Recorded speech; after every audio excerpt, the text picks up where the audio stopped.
wanted to do is go over the things that I've sort of amassed for my different fire kits, because I have multiple fire kits, and this is just kind of some of the stuff I have just got together to show options.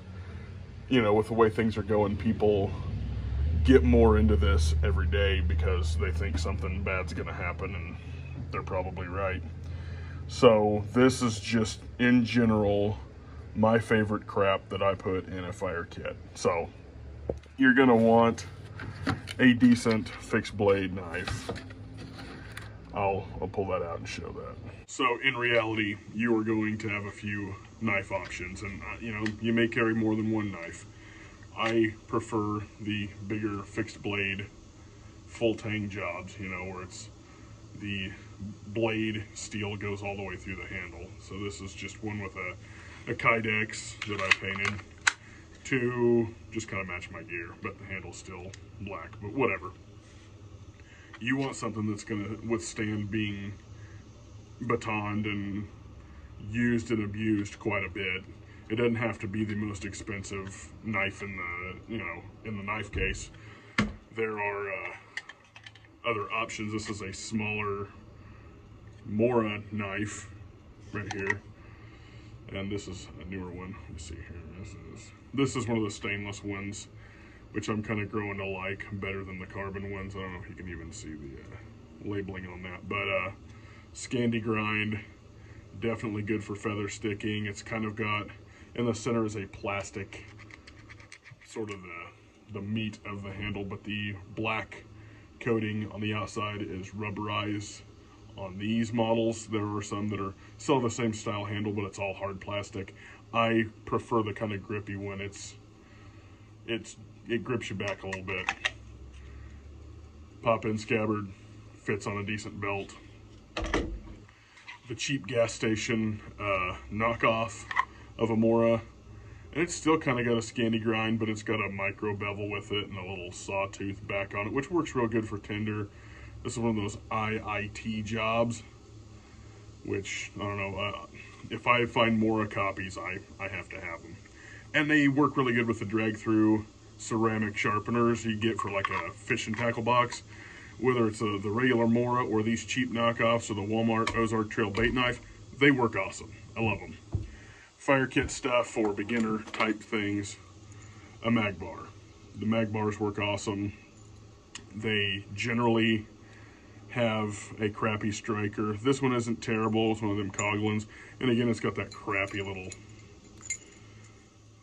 bead lock thing on it. But in general, you got the sawtooth side and then the kind of flat side. So you can use the sawtooth side for scraping magnesium off. Dropped it. They're decent, but I prefer something a little bit more substantial than that. But those are like $5 at Walmart.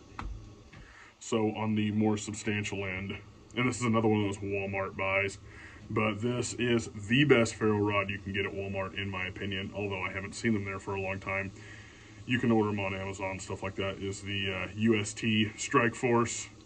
You have a little tender wick packet here, which you can refill that with something better if you end up using those. Yeah, there we go. So, but yeah, it comes with some little cotton you can pull apart and strike with it. And the end pops back on, breaks apart in the middle, and you have a very good striker with these that's recessed into the top of the thing. Sometimes these pull out. I've had multiple of these. This one hasn't really pulled out, but they're a little bit softer on the actual ferro rod itself, but they usually throw really good sparks. So, you know, I prefer to kind of bury it into a tender bundle or something where I've got more control on it. But these things, they work great. And it's easy to find if you drop it because it's orange, which a lot of my fire kit stuff is orange. Yuko Matches, you know, they're the boat matches. I have another video on the channel. These have a strike surface on the edge. They got the rubber O-ring, so if you drop it in water, it's going to float, but it's also not going to get water in it. And you can dip these matches in water when lit, pull them out, and they will continue to relight themselves and go. Got extra little striking surfaces you can slide into the slot on the side, and I've stuck some char cloth in there. But another really good option. They sell these at Walmart, and they're like $5 too. The step up from that is the Yuko Titan, which has much bigger matches. I mean, they're freaking monstrous. And you get like 10 or 12 in them. Again, you get extra striking surface, which is on the side of the canister, which does, again, have an O-ring on it, which is pretty cool.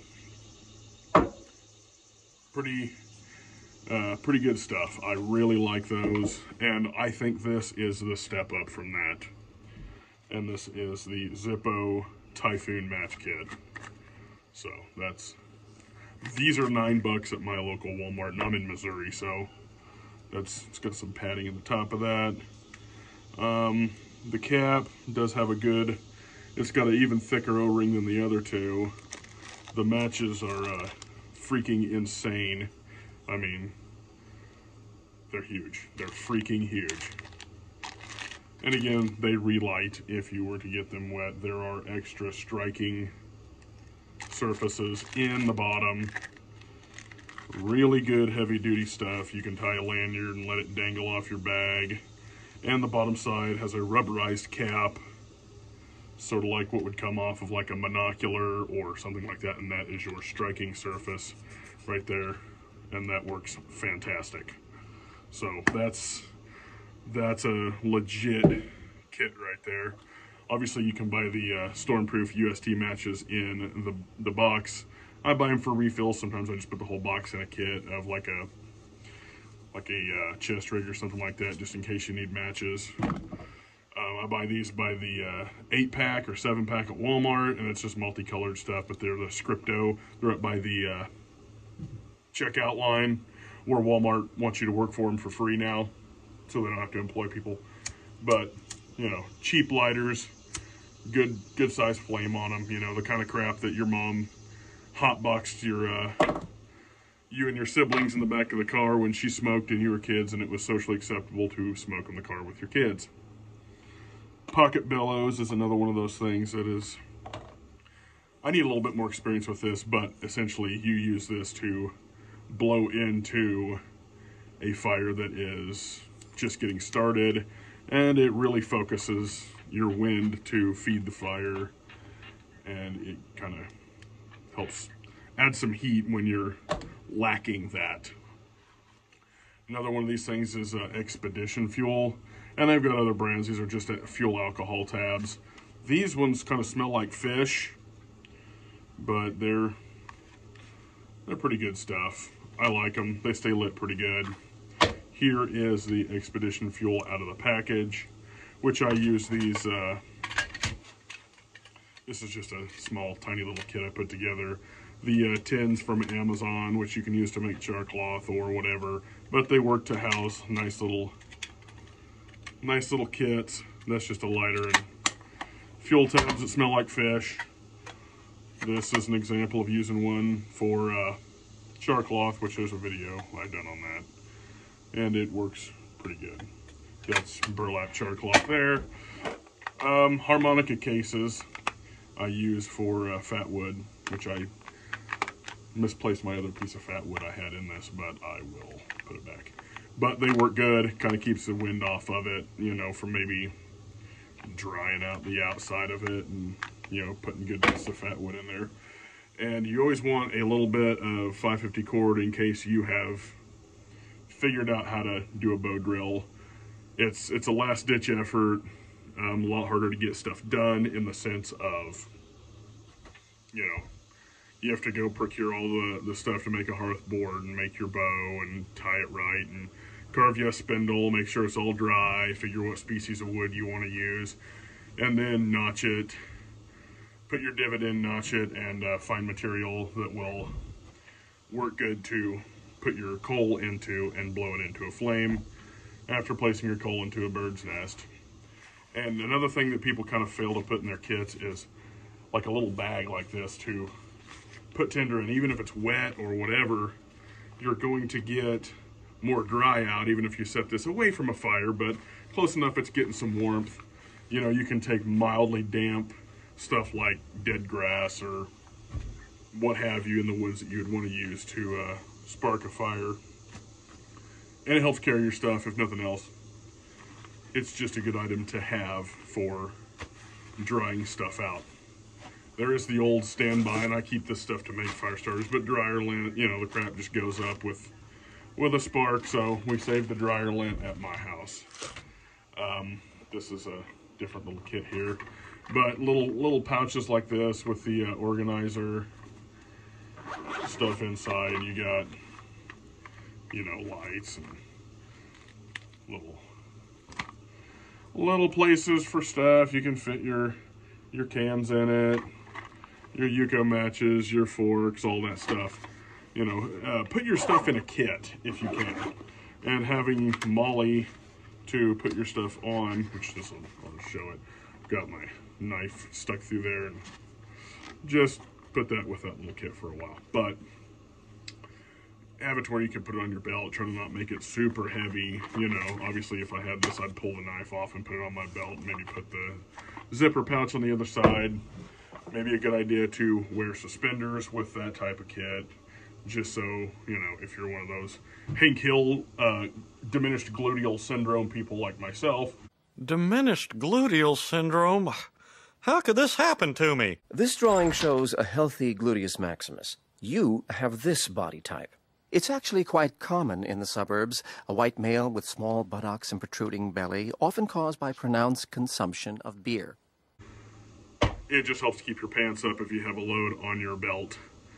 So that's kind of the, I guess, the primer for beginning to put together a fire kit, in my opinion. All this stuff is readily available at most local Walmarts, except for, you know, bigger fixed blades like this are rare to come by. Obviously the video yesterday was one I found.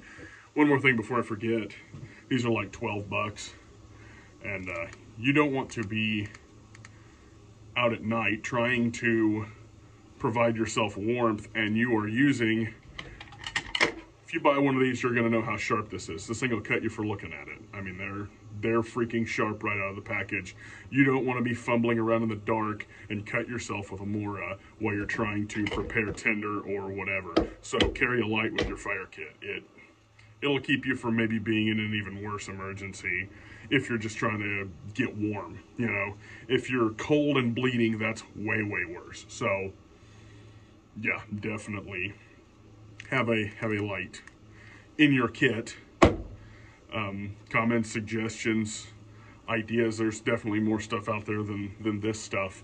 But if you are wanting to put together a kit, those are the things that I use, and I've been doing bushcraft and survival stuff for a long time. So that's what I have put together for my kit. So I don't know. Leave a comment and let me know what you think, and we'll see you next time.